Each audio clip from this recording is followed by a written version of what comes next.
5 ans après la mise en place du projet africain de lutte d'urgence contre les criquets pèlerins, la Banque mondiale partage les résultats.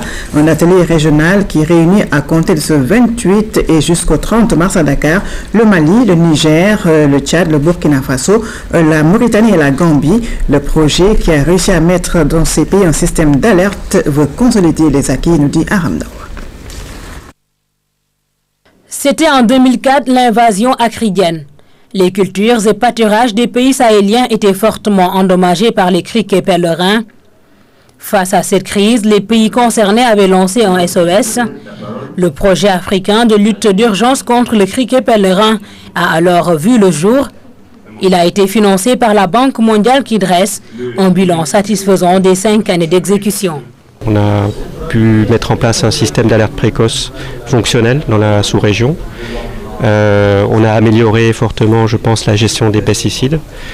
Des plans de gestion de risque aussi ont été mis en place avec les pays, donc, pour mieux se préparer aux éventuelles crises.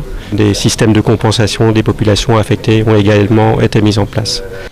C'est pour partager ces résultats et tirer les leçons de la stratégie de prévention que les 7 pays concernés par le projet sont réunis à Dakar. Durant 3 jours, ils vont échanger pour consolider les acquis. Au Sénégal, le projet a permis la mise en place d'un système d'alerte et de défense. Un magasin de 9000 tonnes de stockage de produits a été construit. La base centrale a été réhabilitée et 7 bases secondaires également ont été construites à travers le pays. Cela veut dire que le dispositif de défense et de prévention est maintenant en place. Et cela est extrêmement important, surtout au moment où, comme vous le savez, la Guyana a produit en matière de production de céréales et d'autres cultures d'ailleurs d'excellents résultats. Et le volet protection des cultures est fondamental.